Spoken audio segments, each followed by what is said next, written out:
यानी program run करते समय जो भी वैल्यू हम इनपुट करते हैं या असाइन करते हैं वो कहाँ पे होता है, रैम में। ठीक, प्रोग्रामिंग लैंग्वेज के हिसाब से, ठीक है, इस रैम मेमोरी को वैल्यू असाइन या इनपुट कराने का दो तरीका। ठीक है, मतलब मेमोरी ही यूज होगा, लेकिन उस मेमोरी को यूज करने का कितने तरीके, दो, जिनमें से एक अभी तक हम लोग काम करते आए हैं, दूसरा सीखने वाले। ठीक है, एक हुआ स्टैटिक अप्रोच, यानी स्टैटिक यूज ऑफ मेमोरी, और दूसरा हुआ डायनेमिक यूज ऑफ मेमोरी। ठीक है, स्टैटिक अप्रोच में, ठीक है, कहता है कि जो वैल्यू इनपुट होने वाला है, रन करेगा, इनपुट होगा, मेमोरी में जाएगा, उस मेमोरी में जगह हम रन करने के पहले ही बनाते हैं। That is the meaning of static. ठीक है, यानी क्लास चलेगा, मैंने पहले ही चेयर लगा दिया, that is the meaning of static. ठीक है, काम ऐसे भी होगा, होता ही है। लेकिन इसमें क्या है ना कि देखा गया कि इसमें क्या है कि अगर पहले ही डिसाइड करना होगा तो हमको सब चीज पहले जानना होगा। कुछ चीज की कैपेसिटी पता होती है, कुछ चीज की कैपेसिटी पहले से पता नहीं होती है। ठीक है, कुछ चीज की कैपेसिटी पता होती है, लेकिन कितना उसका यूटिलाइजेशन होगा वो पता नहीं होता है। तो वैसे केस में, तो अगर हम रन करने के पहले ही मेमोरी रिजर्व कर दें वैल्यूज के लिए कि 60 वैल्यू आने वाला है, और 60 वैल्यू ना आया, 30 ही वैल्यू आया, तो 30 मेमोरी तो मेरा बर्बाद चला जाएगा। यस 60 कर दिए, 70 आ गया, तो 10 के लिए तो जगह बना ही नहीं, हमने बनाया ही नहीं, 60 ही रख पाएंगे, 10 तो नहीं हो पाएगा। ठीक है, तो ऐसी दिक्कतें आती हैं कब, जब हम स्टैटिकली यूज करते हैं। ठीक है, अब स्टैटिकली मेमोरी को यूज करने के लिए प्रोग्रामिंग में हमारे पास जो कंसेप्ट दिया गया, एक वेरिएबल का कंसेप्ट दिया गया, दूसरा नंबर ऑफ वैल्यूज को कंबाइंडली हैंडल करने के लिए एरे का अप्रोच दिया। अगर अलग अलग वैल्यूज हैं तो अलग अलग वेरिएबल्स आप लेके काम करिए। ठीक है, अगर बहुत सारे वैल्यूज हैं एक ही टाइप के हैं तो मल्टीपल वेरिएबल लेने से अच्छा है कि एक एरे ले लीजिए। पर ये दोनों कहता है कि मैं जो मेमोरी आप मेरे को यूज कीजिएगा, तो मैं मेमोरी आपको रन करने के पहले ही, कंपाइल के समय ही मेमोरी रिजर्व कर दूंगा, मेमोरी में अपना जगह बना लूंगा। मैं जो समझा रहा हूँ समझ में आ रही बात?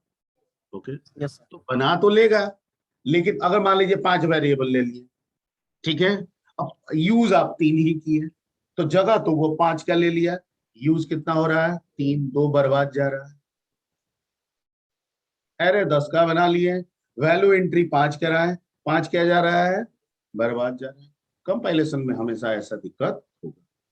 ठीक है, तो ऐसे क्या हम इसको यूज ना करें ना, कीजिए, बहुत सारे ऐसे काम है जो फिक्स्ड है। ठीक है, अब 2 नंबर का सम का प्रोग्राम बनाना है तो 2 नंबर डालना ही होगा, तभी समेशन होगा। नहीं समझे? ठीक है, तो वैसे केस में आप वेरिएबल का इस्तेमाल कीजिए जहां आपको लगता है कि इनको यूज करने से मेरा मेमोरी वेस्टेज नहीं होगा। ठीक है, लेकिन बहुत बहुत सारे ऐसे काम होते हैं जो पहले से डिफाइंड नहीं होते हैं, कितने वैल्यू आने वाले हैं, बस हम ये जानते हैं कि वैल्यू आता जाए, काम होता जाए। ठीक है, तो उसके लिए हमको दूसरे अप्रोच की तरफ बढ़ना होगा, and that approach is called dynamic. ठीक है, जब हम बात डायनेमिकली करते हैं, डायनेमिक की करते हैं, ध्यान से समझिएगा, तो वेरिएबल का कंसेप्ट खत्म, एरे का कंसेप्ट खत्म, क्योंकि डायनेमिक का मतलब होता है कि वैल्यू के लिए मेमोरी असाइन करना कब, रन टाइम पे। कब करना, रन टाइम पे, नॉट कंपाइल टाइम। ठीक है, कब करना, रन टाइम पे, कंपाइल टाइम पे नहीं। क्लियर? तो कंपाइल टाइम पे वेरिएबल का कंसेप्ट, एरे का कंसेप्ट कब मिल रहा है, कंपाइल टाइम पे। जब रन करेंगे और उस समय मेमोरी बनाएंगे, आप कंपाइलर को कहेंगे कि तुम वेरिएबल का कंसेप्ट जनरेट करो, कहेगा नहीं कर।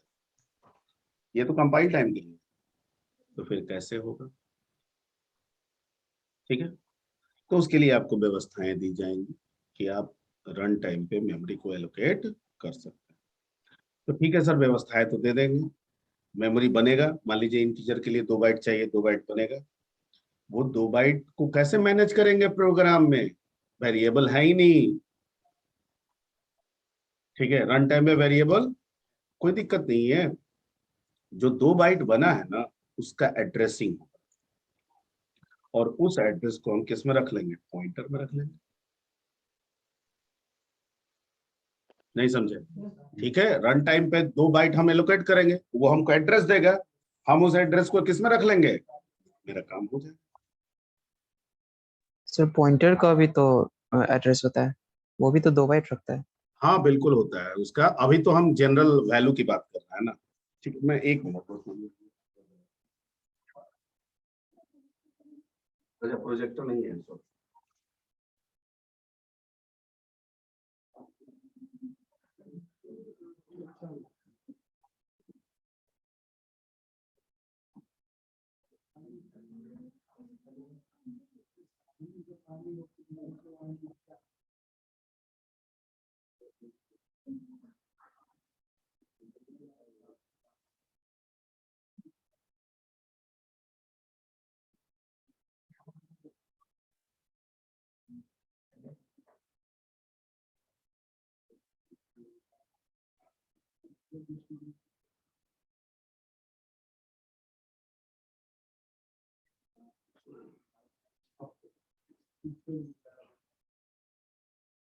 ठीक है, तो क्या बोल रहे थे?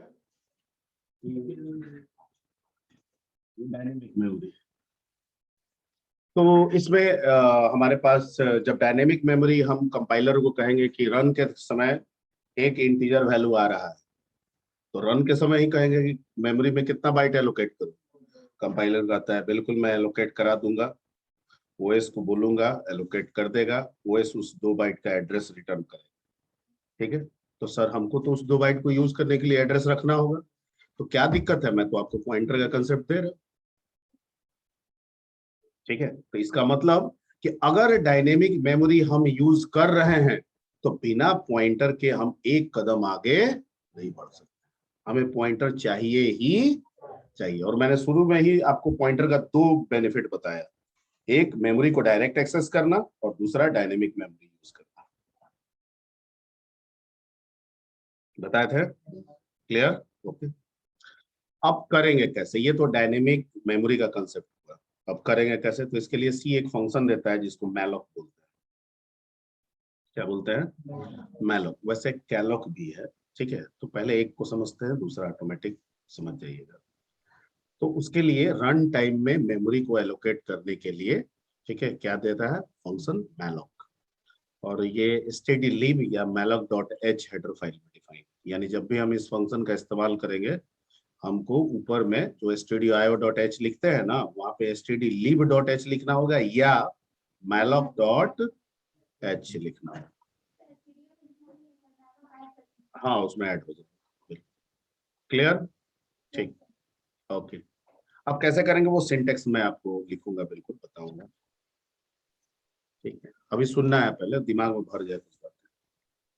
ओके, तो मैलोक यूज करेंगे। मैलोक को हम बताएंगे वैल्यू तो मेरा है, वैल्यू तो हमको ना डालना है रन टाइम में, तो हमको तो पता ही है कि वैल्यू मैं जो एंट्री करने वाला हूँ वो इंटीजर टाइप का है, कैरेक्टर टाइप का है, ठीक है, फ्लोट टाइप का है। तो जिस टाइप का है उतने बाइट बोल दूंगा मैलोक को करने के लिए।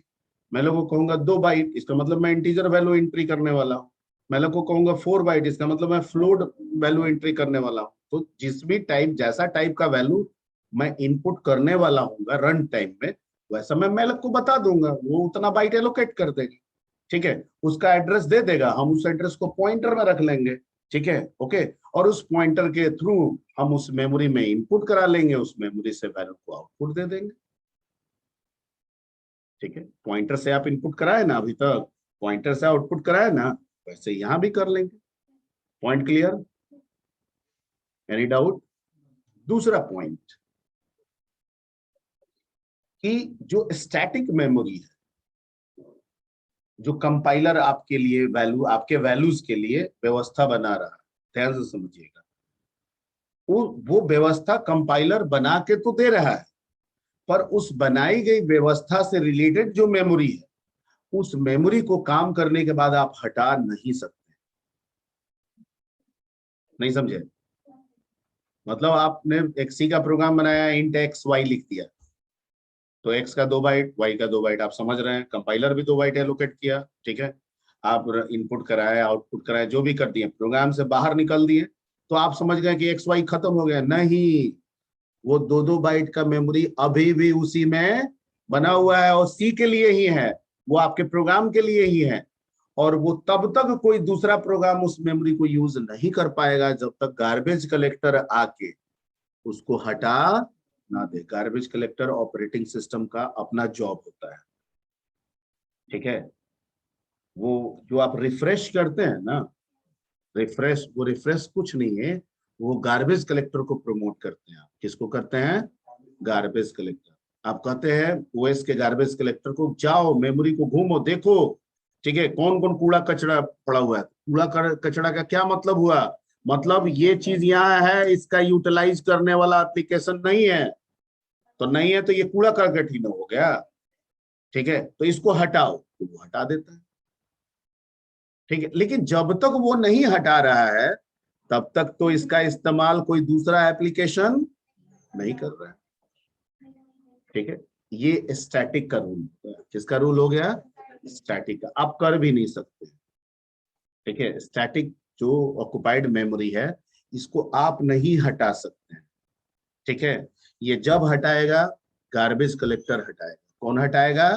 Garbage collector. लेकिन अगर आप डायनेमिकली इसको किए हैं मैलॉक के द्वारा, ठीक है, तो सी आपको ये परमिशन देता है कि जो मेमोरी डायनेमिकली आपने किया है, आप उसे, जब आप निकल रहे हैं, प्रोग्राम से बाहर निकल रहे हैं, आपको लग रहा है कि हाँ एंड हो जा रहा है मेरा प्रोग्राम, तो आप इस मेमोरी को हटा सकते हैं। और इसको हटाने के लिए एक दूसरा फंक्शन देता है, जिसे हम कहते हैं फ्री। क्या कहते हैं? फ्री। यानी जो मेमोरी मैलॉक से बनता है, उस मेमोरी को फ्री से फ्री नहीं कर सकते, ठीक है। लेकिन जो मेमोरी वेरिएबल एरे के द्वारा एलोकेट किया जाता है, उसे हम नहीं कर सकते हैं, उसको गार्बेज कलेक्टर ही हटा सकता है। क्लियर? ठीक है, ओके। तो प्रोजेक्टर लगाना होगा।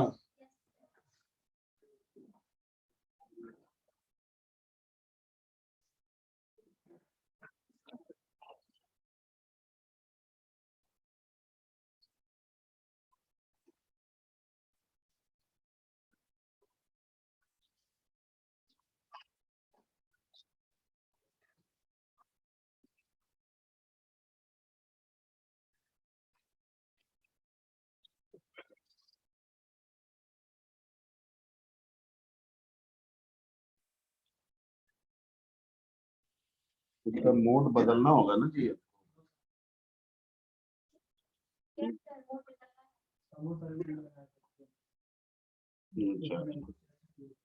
अच्छा अच्छा, तो हो सकता है।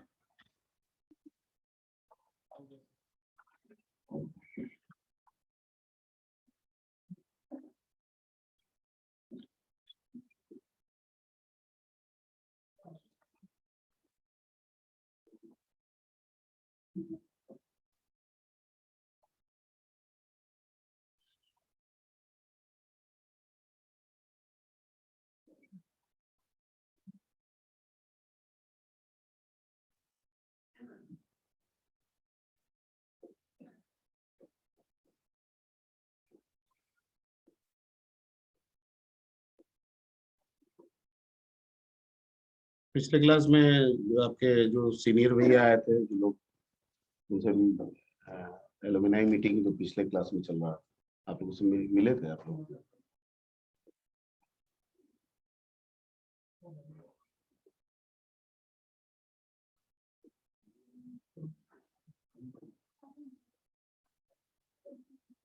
जैसे आज कौन सा दिन होगा? आज थर्सडे है ना। ट्यूसडे को जो आपके सीनियर्स थे, जो लोग यहाँ से पास आउट करके अच्छे अच्छे जगहों प्लेस्ड हो गए थे, उन लोगों की एक मीटिंग थी, तो वो सारे लोग आए थे। तो आपके सीनियर ही हो गए वो, ठीक है। उनमें से बहुत सारे बच्चे आए थे, लग रहा है कि 15-20 से ऊपर हो। तो कोई उसमें से इंटेल में था, कोई उसमें माइक्रोसॉफ्ट में था, कोई एसेंचर में था, कॉग्निजेंट में था, विप्रो में था, टीसीएस में था, ठीक है। फेसबुक वगैरह में भी आप लोग देखे होंगे, अगर आप लोग देखते होंगे तो, ठीक है। हाँ, नहीं, फेसबुक को क्रिएटिव वे में यूज कीजिए, ठीक है, टाइम पासिंग वे में मत यूज कीजिए, क्रिएटिव वे में यूज कीजिए। तो क्रिएटिव वे में यूज इन द सेंस ये होता है कि जैसे कॉलेज के बारे में, कॉलेज की इंफॉर्मेशन को पढ़िए, that is the creative way, ठीक है। अब किसी दोस्त का हम ये खोल लिए, उसके अब देख रहे हैं को क्या गपशप किया, क्या भेजा है, वो टाइम पासिंग हो गया, प्लीज। मतलब एक सर्टेन लिमिट में आप सारे चीजों को देख लीजिए, ठीक है, इंफॉर्मेशन ले लेते हैं। कोई ऐसा तो नहीं है कि फेसबुक आप खोलते हैं तो उसमें सी की पढ़ाई हो रही, ऐसा तो नहीं मिलता है ना, C++। तो उसको उसी हिसाब से इस्तेमाल कीजिए, that is the meaning of creative, ठीक है। ओके। हाँ, आपको लग रहा है कि कोई हमारे पास ऐसा कोई ऐसे विचार है, जिस विचार, ये अच्छे विचार है और ये मेरे पास ही क्यों रहना चाहिए, सबके पास पहुंचना चाहिए, बिल्कुल आप उसको डाल दीजिए, पोस्ट कर दीजिए, ठीक है।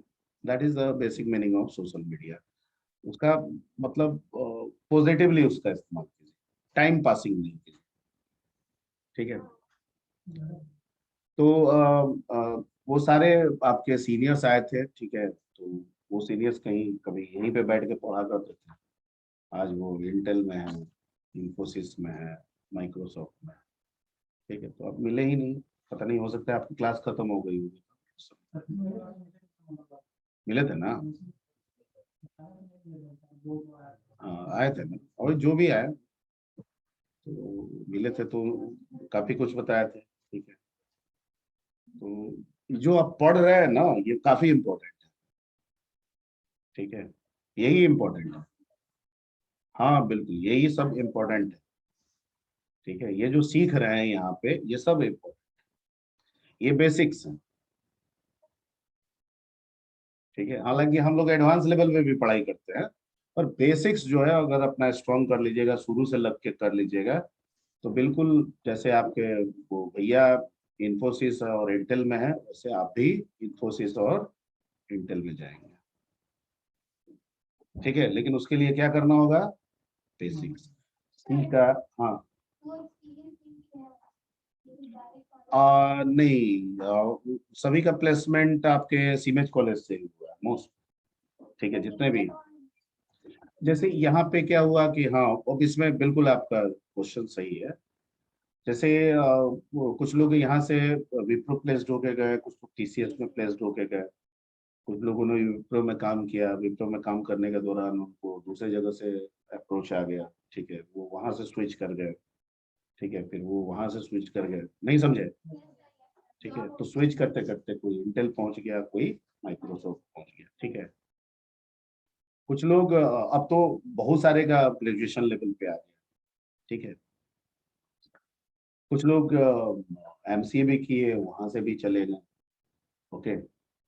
तो क्योंकि यहाँ पे एमसीए एंट्रेंस की भी तैयारी होती है, आपको पता होना चाहिए, एड ऑन में आपको एक मिलता है, एमसीए एंट्रेंस की तैयारी की भी प्रिपरेशन कराई जाती है। तो बेनिफिट तो बच्चों को उससे भी निकल जाता है, ठीक है, तो उससे भी हो जाता है। तो ऐसे करके सब लोग कहीं कहीं पहुंचे, ओके। अब सब कोई एक जगह रह जाए ये जरूरी भी नहीं है, ठीक है। सबका अपना करियर है, उसको यहाँ से ज्यादा वहाँ अच्छा मिलेगा तो वहाँ जंप करता है, वहाँ से ज्यादा अच्छा वहाँ मिलेगा तो वहाँ जंप करेगा, ठीक है। सब कोई अब इतने दौर पे प्रभु, ठीक है।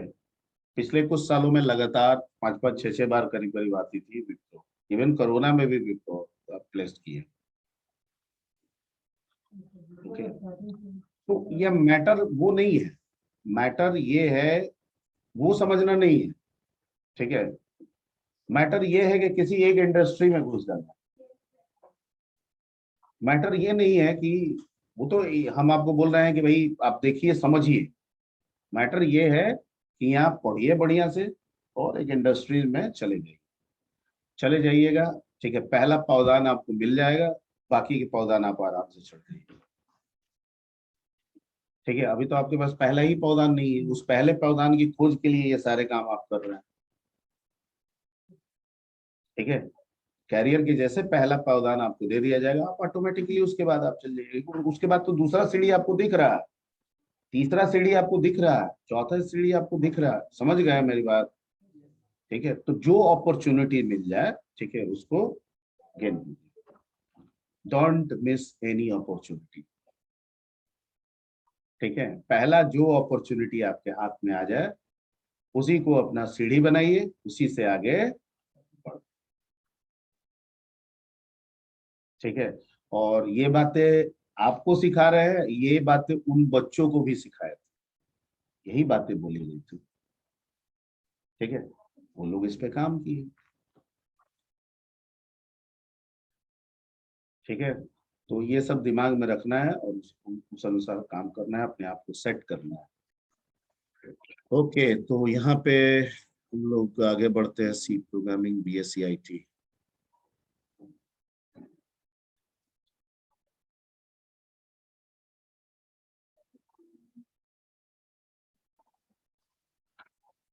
और अच्छी बातें जो होती है ना, जो पॉजिटिव होती है, उसको एक कान से सुन के दिमाग में बैठा लिया जाता है। ठीक है ना, उसको एक कान से सुन के दूसरे कान से नहीं निकाला जाता।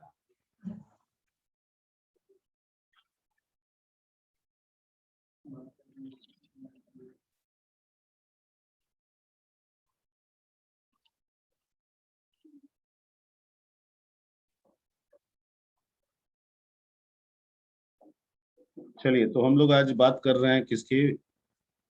डायनेमिक मेमोरी के बारे में। ठीक है, इसको हम रन करा के भी दिखा देंगे आपको। और पहले तो कोई पूछेगा कि what do mean by dynamic memory. ठीक है, तो आपका जवाब क्या होगा?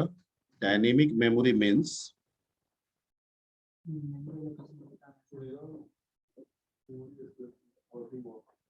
डायनेमिक मेमोरी means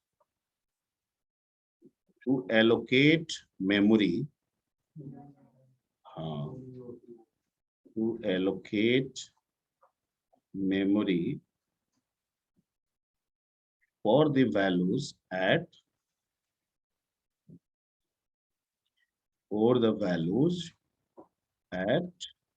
कब? Run time. ठीक है, क्लियर?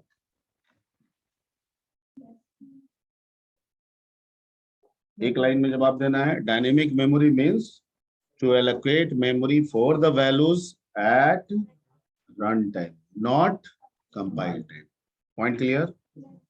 ठीक है, हाँ, आप रन टाइम मेमोरी भी बोल सकते हैं। ठीक है, ओके, अब इसको करेंगे कैसे?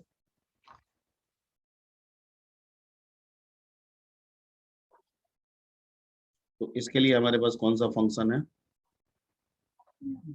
मैलोक। मैलोक फंक्शन है। ठीक है,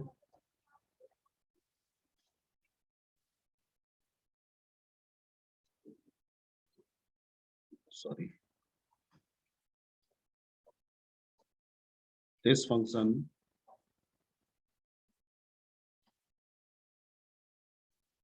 is used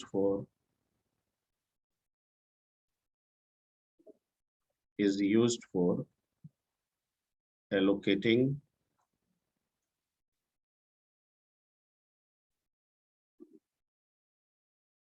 the memory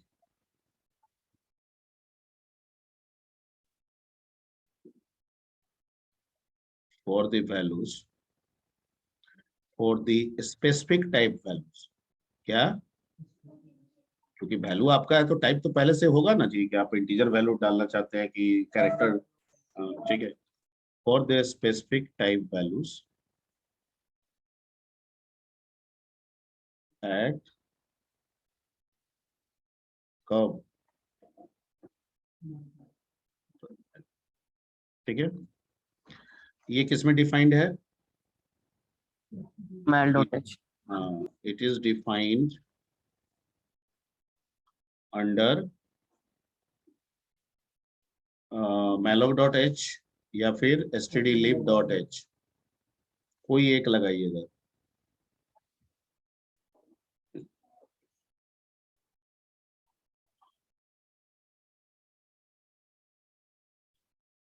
ठीक है, okay.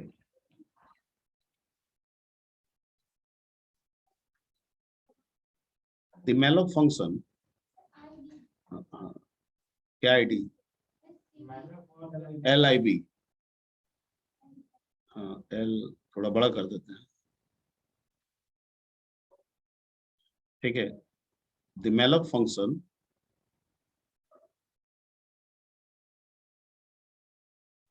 returns the address, returns the address of memory,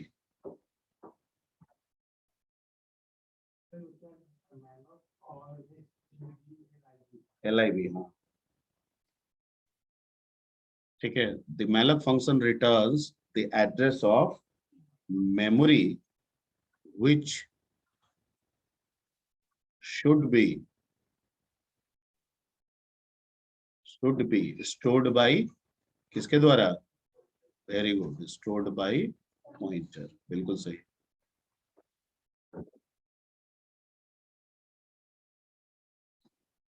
ठीक है, आपको साइज ऑफ ऑपरेटर पहले से बता दिए थे। साइज ऑफ ऑपरेटर क्या करता है? किसी भी दिए गए डाटा टाइप का साइज बता देता है, ठीक है। ओके, तो इसका सिंटेक्स देखते हैं।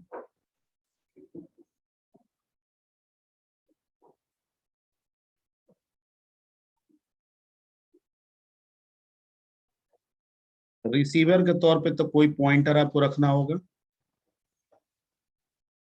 ये वो पॉइंटर होगा जो मैलक के द्वारा रिटर्न किए गए एड्रेस को क्या करेगा? होल्ड करेगा, ठीक है। अब यहाँ पे हम लोग लिखेंगे मैलॉक, थोड़ा इस इधर स्पेस छोड़े हैं जानबूझ के, मैलॉक इसको चाहिए बाइट्स में। ये मैलॉक क्या पूछता है कि हमको बाइट्स बताइए, कितना बाइट्स एलोकेट करना है। और ये मेमोरी बाइट्स तो डिपेंड करेगा हमारे डेटा टाइप पे कि किस तरह का हम वैल्यू असाइन करना चाहते हैं। तो बेहतर विकल्प ये है कि जब हम मेलॉक यूज करें तो डायरेक्ट बाइट देने के बजाय हम इसमें साइज ऑफ ऑपरेटर का इस्तेमाल करते हैं। किसका इस्तेमाल करते हैं? Size of. और इसमें हम टाइप दे दें कि किस टाइप का हम वैल्यू पे काम करना चाहते हैं रन टाइम पे, ठीक है। अगर इस टाइप में इंट दे देंगे तो साइज ऑफ कितना दे देगा? 2, और मेलॉक 2 बाइट एलोकेट कर लेगा। फ्लोट दे देंगे तो साइज ऑफ कितना देगा? 4, मेलॉक 4 बाइट एलोकेट कर देगा। Point clear? लेकिन मेलॉक अगर इतना लिखेंगे ना तो मेलॉक कहता है ना कि सिर्फ हम एलोकेट करेंगे, रिटर्न नहीं करेंगे एड्रेस रिटर्न। उसके लिए इस सिंटेक्स में थोड़ा सा एक और चीज बढ़ाना होता है कि जिस टाइप को आप लिखे हैं ना वो टाइप यहाँ भी मेंशन करना होता है और इसमें एक सिंबल लगाना होता है स्टार। ये पूरा सिंटेक्स हो। इसको करने से क्या होता है कि मेलॉक मेमोरी एलोकेट भी करता है और उस एलोकेट किए गए मेमोरी का एड्रेस भी रिटर्न कर देता है, जो किसके पास पहुंच जाता है? अब पॉइंटर के पास जब पता चल गया तो इस पॉइंटर से हम इनपुट करेंगे या आउटपुट करेंगे। इनपुट करते समय स्टार नहीं लगाएंगे, आउटपुट करते समय स्टार लगाएंगे। Point clear? ठीक है, ओके। दूसरा हम लोग एक फंक्शन इसी के साथ सीख लेते हैं, that is a free.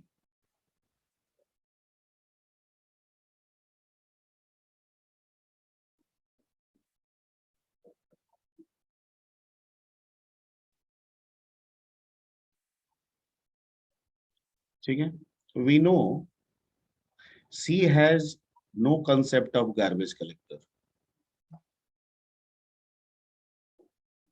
C has no concept of क्या? Garbage collector. इसके पास नहीं है। तो जब गार्बेज कलेक्टर का कंसेप्ट है ही नहीं, तो ये एलोकेट किए गए मेमोरी को ये हटा नहीं सकता है, जैसे ऑपरेटिंग सिस्टम करता है। तो इसका मतलब कि इसके मेमोरी को भी हटाने की जिम्मेवारी किसके पास है? ऑपरेटिंग सिस्टम, इसके पास नहीं है। ठीक है, अब ये लाइन इसलिए भी लिखे हैं कि सी का अपना गार्बेज कलेक्टर नहीं होता है, लेकिन जितने भी प्रोग्रामिंग लैंग्वेज है सबका गार्बेज कलेक्टर ना हो ऐसा जरूरी नहीं है। पाइथन पढ़िएगा उसमें उसका गार्बेज कलेक्टर होता है, जावा पढ़िएगा उसके पास उसका गार्बेज कलेक्टर होता है, .NET प्लेटफॉर्म पे जाइएगा उसका गार्बेज कलेक्टर होता है। तो बहुत सारे ऐसे लैंग्वेजेस भी मिलेंगे जिनका अपना खुद का गार्बेज कलेक्टर होता है, वो ओएस पे डायरेक्ट रूप से डिपेंडेंट नहीं है। ठीक है, प्रोग्राम रन किया, मेमोरी बना, प्रोग्राम जैसे इंड हुआ, गार्बेज कलेक्टर को भेज दिया, कहा कि इस प्रोग्राम से रिलेटेड जितना मेमोरी है सबको हटा,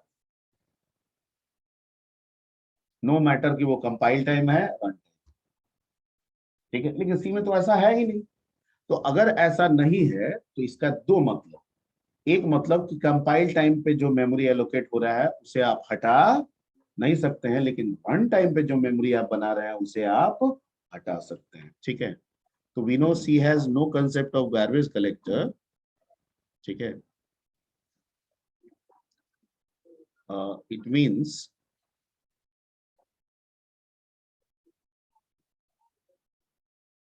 we can't free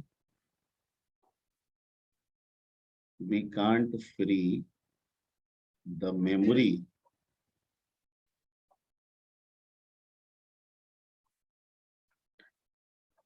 allocated statically. Allocated क्या? Statically का मतलब compile time.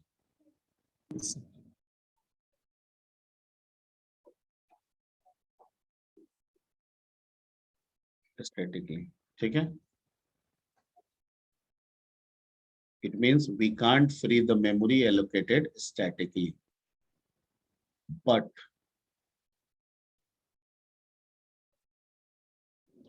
we can free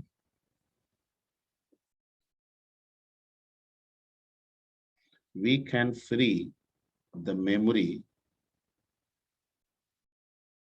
which is allocated which is allocated dynamically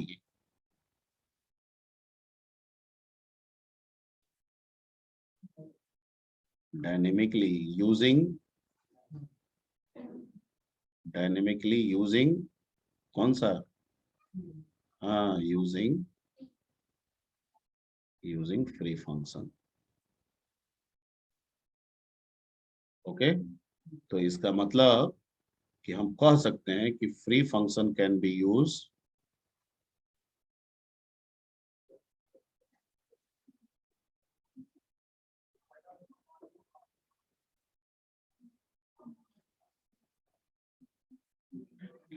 sir इसको फ्रेगमेंटेशन भी कह सकते हैं ना, फ्रेगमेंटेशन रिमूव करने के लिए यूज होता है। हाँ, देखिए फ्रैगमेंटेशन और सेगमेंटेशन तो अलग अलग चीज है। हम आप मतलब जो पूछ रहे हैं मैं बातों को समझ रहा हूँ। यस। तो जैसे सेगमेंटेशन में क्या होता है ना कि मिलाया जाता है, यानी बिखरे हुए चीजों को क्या कर दिया जाता है? मिला दिया जाता है। तो ये यहाँ पे ये मिलाने वाली बात तो नहीं कह रहा है, अब इंटरनली हो तो मैं नहीं बता सकता हूँ, तो मिलाने वाली बात ये कह नहीं रहा है। ये तो सिंपली ये कह रहा है कि बस चेयर पे कोई चीज है हम उसको हटा दे रहे हैं। ठीक है, लेकिन ये नहीं कह रहा है कि जितने भी खाली चेयर है हम सबको एक जगह ला दे रहे हैं। ओके सर, बात समझे? ठीक है, जहां तक ओएस की बात आप करिएगा तो ओएस में डिफ्रैगमेंटेशन का आपका ऑप्शन आता है। ठीक है, वहां पे आप फ्रेगमेंटेशन कर सकते हैं, यानी ओएस को कहिएगा तो वो क्या करेगा, जितना खाली मेमोरी है ना उसको एक जगह कर देगा। यस। वो कर सकता है, और जितना भरा हुआ मेमोरी है उसको एक जगह रख देगा। तो इससे क्या हो जाता है कि काम करना, सर्च करना क्या हो जाता है, आसान हो जाता है, जिससे Yes. सिस्टम का परफॉर्मेंस बेहतर हो जाता है। यस ठीक है, तो वो एक अलग ऑप्शन है। लेकिन अगर आप फ्री को उस नेचर से सोच रहे हैं डायरेक्टली, तो मेरे को लग रहा है कि डायरेक्टली सही नहीं होगा। ठीक है, अगर हम ये कहें कि फ्री सेगमेंटेशन को इंसिस्ट करता है, तो डायरेक्ट रूप से ये सही नहीं होगा। Free simply dynamic allocated memory को जहां पे भी है, जिस एड्रेस पे भी है, उसको क्या कर दे रहा है, इम्पटी कर दे रहा है, ताकि उस एड्रेस का इस्तेमाल अब कोई दूसरा एप्लीकेशन कर सके। क्लियर? यस सर ठीक है, तो free function can be use to free the dynamic allocated.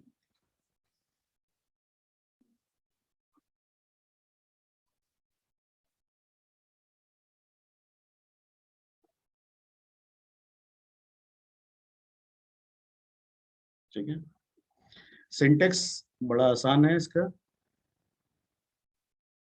क्योंकि डायनेमिक एलोकेटेड मेमोरी का एड्रेस किसके पास होगा, मैलोक जो यूज करेंगे वो एड्रेस किस में स्टोर कराएगा, पॉइंटर में। तो पॉइंट फ्री कहता है कि बस हमको जब आप यूज कीजिएगा तो हमको वो पॉइंटर दे दीजिए ना, जिसमें वो एड्रेस है, हम हटा देंगे। समझ में आ गया? यस यानी मैलोक एड्रेस को पॉइंटर में भेज दिया, अब फ्री कह रहा है कि वो पॉइंटर दे दीजिए, हम उसको उस एड्रेस वाले मेमोरी को रिमूव कर देंगे। क्लियर? ओके, तो एक एग्जांपल्स, अगर एक सिंपल एग्जांपल्स देखें, बिल्कुल फॉर्मल एग्जांपल।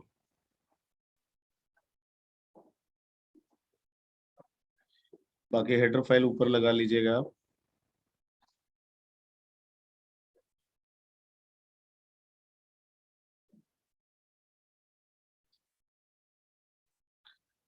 ठीक, हमको मान के चलते हैं कि हमको एक इंटीजर टाइप वैल्यू पे काम करना है, और उसके लिए मेमोरी हम रन टाइम पे एलोकेट करना चाहते हैं। पहले क्वेश्चन समझ लीजिए, सिंपल क्वेश्चन लेके चल रहे हैं। हम मान के चलते हैं कि हमको नहीं आई जगह पे मैंने नहीं बोला, stdio भी रहेगा, कोनियो भी रहेगा, और ये भी लगेगा। ठीक है, क्योंकि स्टेडी हाँ stdio का संबंध printf scanf से है, तो वो तो यूज करना ही है। ठीक है, तो ऊपर में कर लीजिएगा ना कि हमको लिखना पड़ेगा यहाँ पे।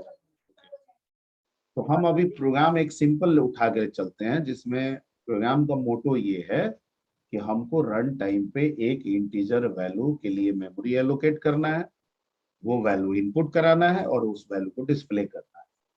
लेकिन ये सारा काम कब होना चाहिए, रन के समय। इंटीजर वैल्यू जो हम देंगे उसका मेमोरी भी कब बनना चाहिए, रन टाइम पे, रन टाइम कंपाइल टाइम पे। ठीक है, ओके। तो इसके लिए तो हमको पॉइंटर चाहिए, चूंकि हमारा डिस्कशन इंटीजर टाइप के लिए है, तो जो पॉइंटर लेंगे वो किस टाइप का होना चाहिए, क्योंकि पॉइंटर का रूल है कि जिस टाइप का वैल्यू होगा उसका मेमोरी होगा, वो उसी का एड्रेस करेगा।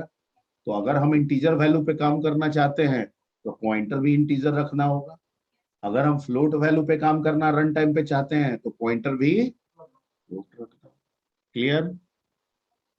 यस सर अब यहाँ पे हम एक लाइन लिखें, ये बिल्कुल सिंपल प्रोग्राम है, सी एक वैल्यू के लिए p इज इक्वल टू, और यहाँ पे किस टाइप का वैल्यू मेरा आने वाला है, इंट, तो यहाँ पे क्या लगा देंगे,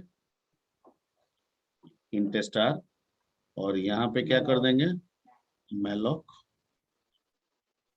और इसके अंदर क्या लिख देंगे, साइज ऑफ साइज ऑफ, और टाइप है, टाइप सर इन हाँ लगाना ही है ना, ऊपर सिंटेक्स नहीं दिए थे, यस यस सर बात कर रहे हो। अच्छा, ओ ना, दिख तो रहा है आपको। अच्छा, I think blue colour is not visible इस बोर्ड पे। ये देखिए तो ये विजिबल है, ये ज्यादा विजिबल है।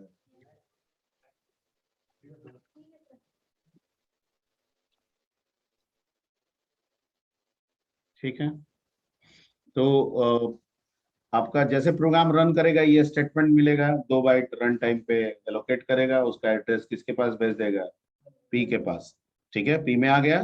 ओके, अब पी में आ गया तो इससे इनपुट कराइए, आउटपुट कीजिए। अब इससे इनपुट करेंगे हम लोग प्रिंट एफ। हाँ, सेमीकोलन तो लगा हुआ है, लगा हुआ है। और यहाँ पे क्या कहेंगे, इंटर वैल्यू।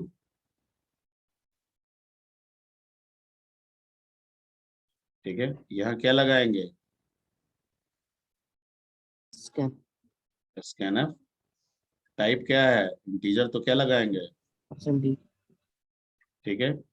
और अब ये जनरल वेरिएबल का तो कंसेप्ट है नहीं, पॉइंटर का है, पॉइंटर खुद एड्रेस है, तो इसलिए एम्परसेंड का यूज यहाँ पे नहीं होगा, यहाँ नहीं। सिंपल पी लिख देंगे। क्या लिख देंगे, पी। P। लेकिन जब प्रिंट कराएंगे, वाह वेरी गुड, उसमें लगा दें प्रिंट है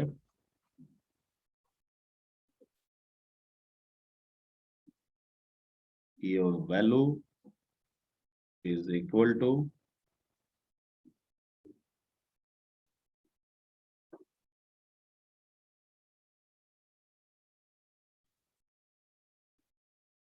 दैट्स इट।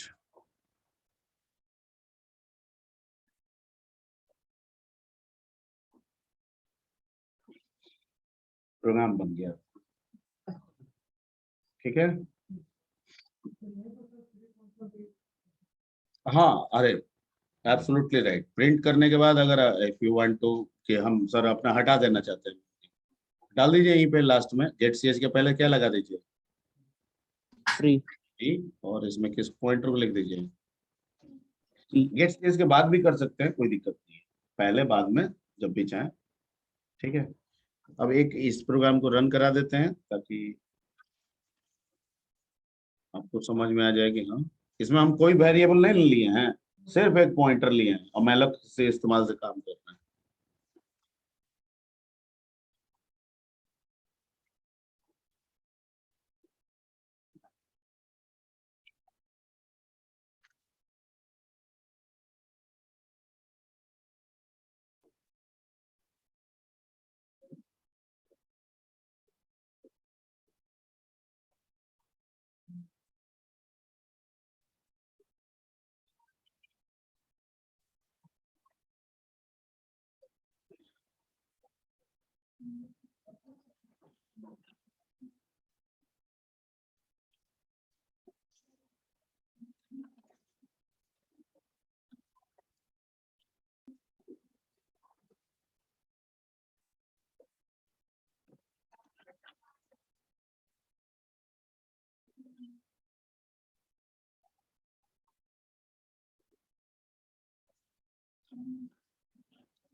ठीक है, रन करा रहे हैं, जीरो कंपाइलेशन एरर।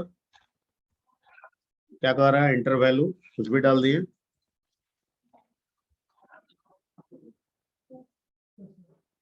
ठीक है, वैल्यू इनपुट किए, वैल्यू आउटपुट भी आ गया, प्रोग्राम से निकलते समय वो मेमोरी भी क्या हो गया, फ्री हो गया।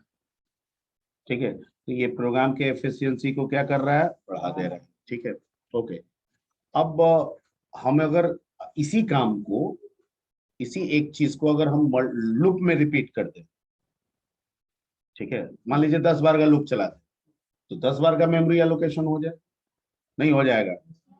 ठीक है, हम चॉइस बेस्ड बना दें, वैल्यू आता जाए, इनपुट करा दे, प्रिंट करा दे, इनपुट करा दे, प्रिंट करा दे, चॉइस बेस्ड बना दे, तो जब तक हम यस प्रेस करते रहेंगे ये काम तो ऐसे तो हम मल्टीपल वैल्यूज पे काम कर लेंगे, वैल्यू बनता भी जाएगा, मेमोरी रिलीज भी होता जाएगा, मेमोरी एलोकेट भी होगा, रिलीज भी होगा, एलोकेट भी होगा, रिलीज भी होगा, और हम मल्टीपल वैल्यूज पे काम भी कर सकते हैं। नहीं, ये तो अभी प्रोग्राम क्या किया, एक वैल्यू का मेमोरी बनाया, निकल गया, ठीक है। हम बार बार फ्री कर सकते हैं, बार बार एलोकेट कर सकते हैं। अगर मैं इसी को रिपीट कर दूं, जैसे यहाँ पे कैर CH ले लो, ठीक है,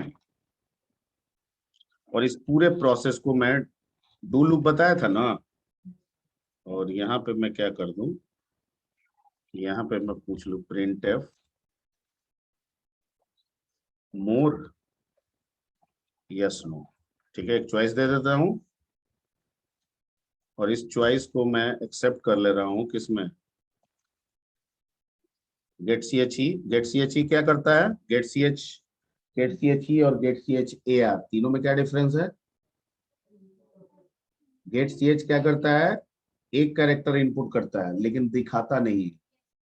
गेट सी एच ई एक कैरेक्टर इनपुट करता है और दिखा भी देता है स्क्रीन पे, और get C H A R एक कैरेक्टर इनपुट करता है, दिखाता है, लेकिन असाइन तब करता है जब हम एंटर प्रेस करते हैं। इन दोनों में एंटर की जरूरत नहीं होती है, ठीक है। अब यहाँ पे लगा देते हैं वाइल, और जब तक सी एच में क्या मिलता जाए, वाई मिलता जाए, तुम इस प्रोसेस को रिपीट करते चलो भैया, ठीक है। Inter value 23, yes, 45, yes, 54, yes, 78, समझ गए, नो, बाहर। तो क्या हो रहा है, मेमोरी बन भी रहा है, और काम भी हो रहा है, और मेमोरी फ्री भी हो रहा है, ठीक है। वेरिएबल के केस में ऐसा नहीं हो रहा है, मेमोरी बन तो जाएगा पर फ्री आप नहीं कर सकते, ठीक है। तो एक ये बेनिफिट है। डायनेमिकली हम लोग एरे का भी इस्तेमाल कर सकते हैं इसी कंसेप्ट से। हम सिर्फ एक वेरिएबल का कंसेप्ट ही नहीं उठा सकते हैं, क्योंकि अभी जो बता रहे हैं ये वेरिएबल का कंसेप्ट है। अगर हम 10 का, 20 का, 50 का, 100 का, या पहले हम यूजर से पूछ ले रन टाइम में कितने वैल्यू तुम एंट्री करना चाहते हो, वो कहेगा हम 100 वैल्यू एंट्री करना चाहते हैं, तो हम 100 का एरे भी बना सकते हैं, ठीक है। योर बैटरी इज रनिंग लो, ठीक है, 100 का हम एरे भी क्रिएट कर सकते हैं, ठीक है। तो इस पे हम लोग थोड़ा सा एरे वाला कंसेप्ट नेक्स्ट क्लास में डिस्कस करेंगे कि डायनेमिकली कैसे एरे पे काम करेंगे। और उसको बताने के बाद एक और इम्पोर्टेंट कंसेप्ट है जिसको बोलते हैं कमांड लाइन आर्गुमेंट। अब आपको ये सिखाया जा सकता है, बड़ा ही इंटरेस्टिंग टॉपिक है। इसमें आप प्रोग्राम को डॉस के कमांड की तरह भी यूज कर सकते हैं। डॉस पढ़े हैं, dir कॉपी कमांड करते हैं ना, वैसे ही आप प्रोग्राम बनाइए, वहां पे लिख दीजिए एक प्रोग्राम बनाइए, कमांड हो गया सम, वहां पे सम लिखिए 2 3 इंटर, आ जाएगा वैल्यू 5, ठीक है। तो वो आपको सिखाया जाएगा, और इस टॉपिक को हम लोग कहते हैं कमांड लाइन आर्गुमेंट, लेकिन ये भी पॉइंटर से ही जुड़ा हुआ है। हाँ, क्या करें,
हाँ जी, 1 to 10, 1 4 5 Sir, 3. 5 3 7 8 9 11 15 Sir, 19. Sir, 14. Sir, 14. 14 19 20 sir.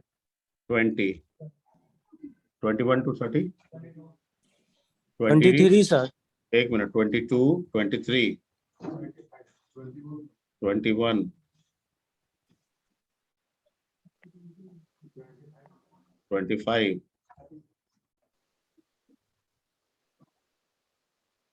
30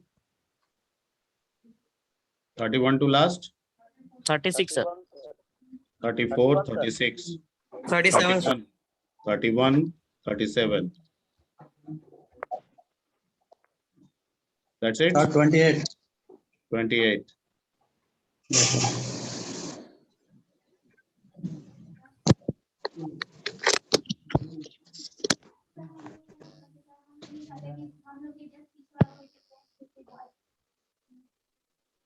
हाँ तो ये तो रूल भी है छोड़ के बहुत मतलब अगर जगह ना हो तो आप ऐसा किया जा सकता है पर जगह है तो मत बैठिए ठीक है तो आगे से ध्यान रखिएगा ठीक नहीं बिल्कुल ये रूल है यहाँ का कि एक बच्ची जहां तक बैठे रहेंगे एक बेंच छोड़ के बैठना है लेकिन अगर मान लेते हैं कैपेसिटी रहा ठीक है तो कंसीडर किया जा सकता है ठीक है फिर भी गैप बना लीजिए तो जगह हो तो आगे से ध्यान रखिएगा एक बेंच छोड़ के बैठा कीजिएगा